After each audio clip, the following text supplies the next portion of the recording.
Welcome to the Business Finishing School Podcast, the Financial Battleship Edition. Learn how to regain liquidity, use, and control of your cash while harnessing the power of uninterrupted compounding. Become a wealth creator. Here's your host, President and CEO of Living Wealthy Financial, Teresa Kuhn.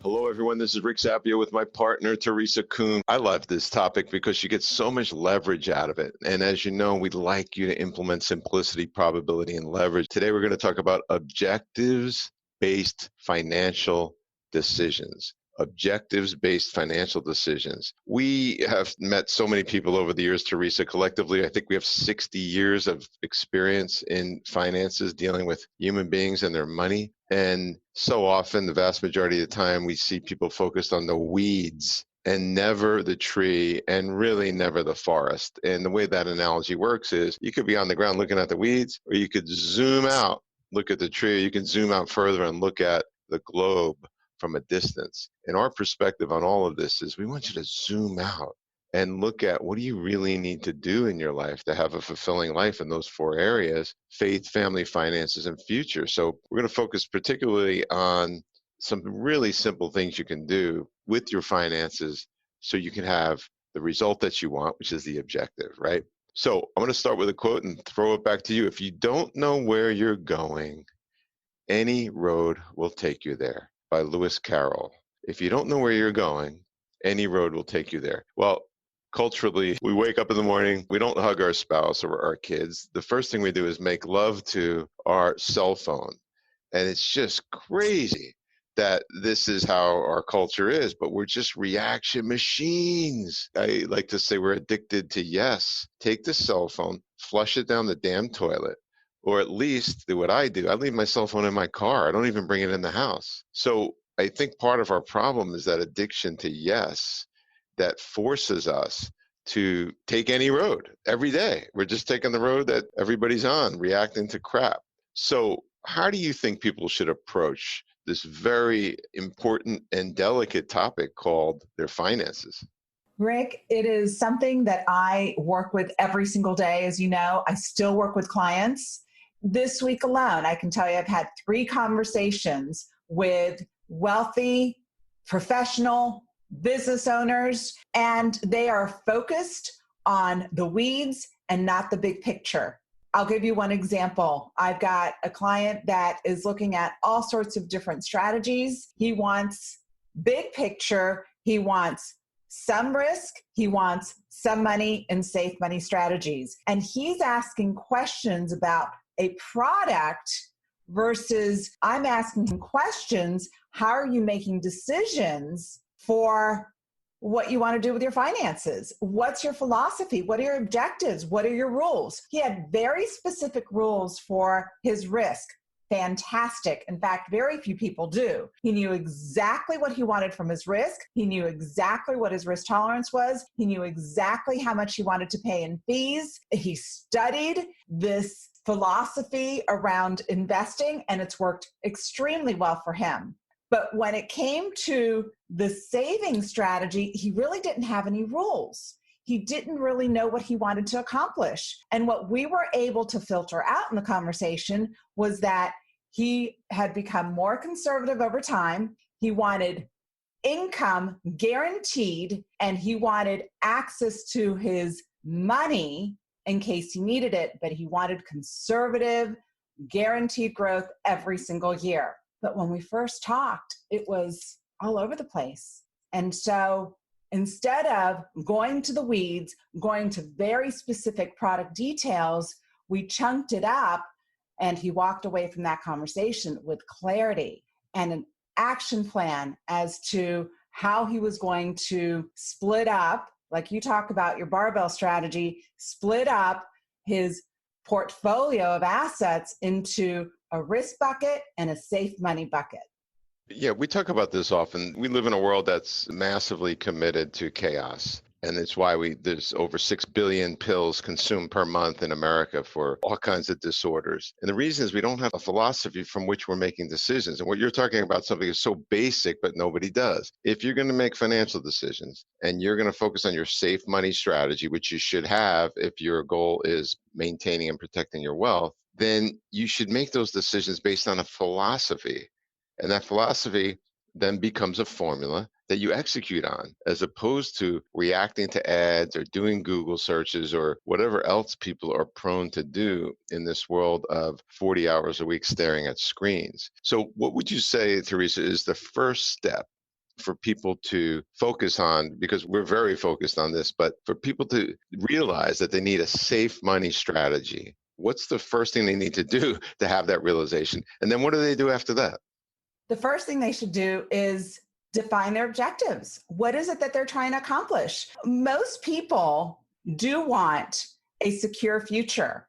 Most people want income guaranteed. Most people want liquidity, use and control of their money. And so if that's an objective and they look at their portfolio or their assets and all they see is risk everywhere, risk in their business, risk in their investments, risk in their real estate, there will not be peace because there is a disconnect between their objectives and their reality.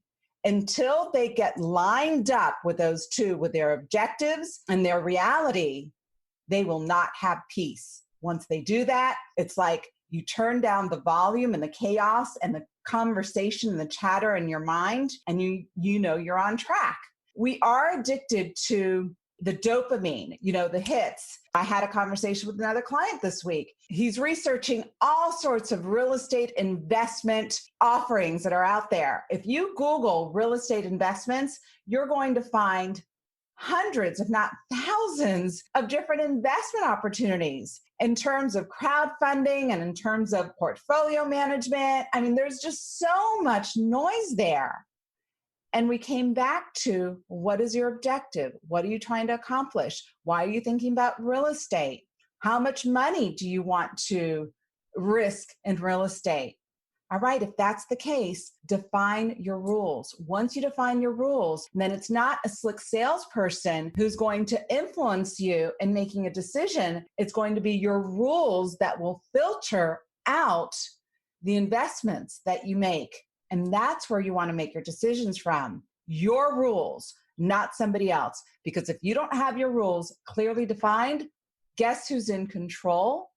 And guess who's going to reposition your money to serve them and not you?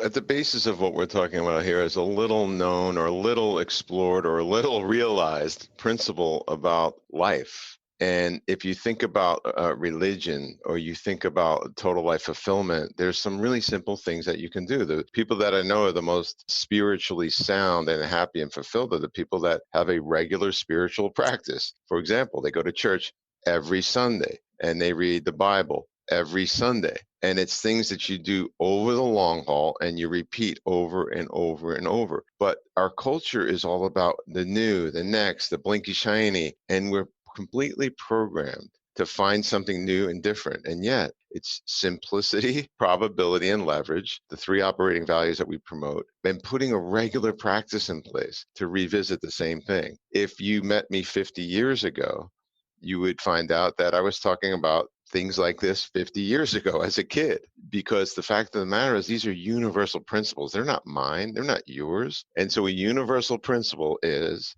very simply, if you want to create wealth, you have to have a foundation first. That foundation has to be based on something that doesn't have the risk of going down in value. And that's the basis for this entire program. And that's why we're doing this podcast, because we want you to have this barbell strategy in place in your life to create legacy wealth so that all the four categories that we talk about can be fully expressed and you have fulfillment. So think about companies and religions and spirituality and all of that. The things that are enduring have very simple, basic rules behind them. And one of those is what Teresa's talking about. I think this obsession with chasing blinky, shiny things is killing us. It's killing us spiritually, it's killing us emotionally, and it's killing us financially.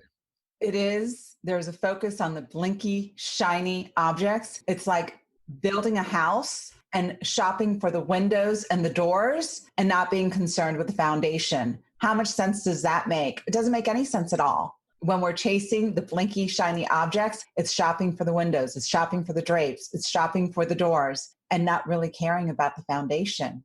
I love that analogy. When you look at a broken wall of a building, you can see the broken wall, there's a fissure, there's a crack, but what you don't realize is when you see that is, wow, the wall's cracked because clearly when the foundation was made, there was an issue. And I see so many cracks in marriages and relationships and financial success and just the stress level that people put on themselves because they're unwilling to make a decision that's based on universal principles, that's simple. It can't be that simple. It's funny, my trainer always says, I'm going to tell you this really scientific, proven way to get in shape and lose weight. He says it all the time. He goes, but you got to read a lot of books on it because it's very complicated. Or you could just remember these 4 words: eat less, exercise more. What you and I are talking about here is very straightforward. Set up your foundation using a safe money strategy that doesn't have risk.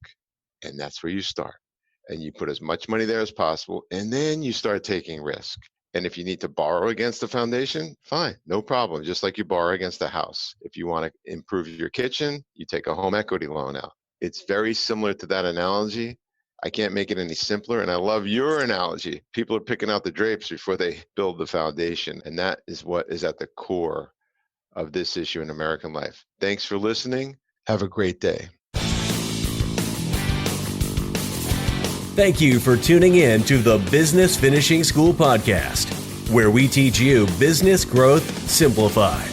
For more information on Business Finishing School or their Business Growth Summit event, visit businessfinishingschool.com.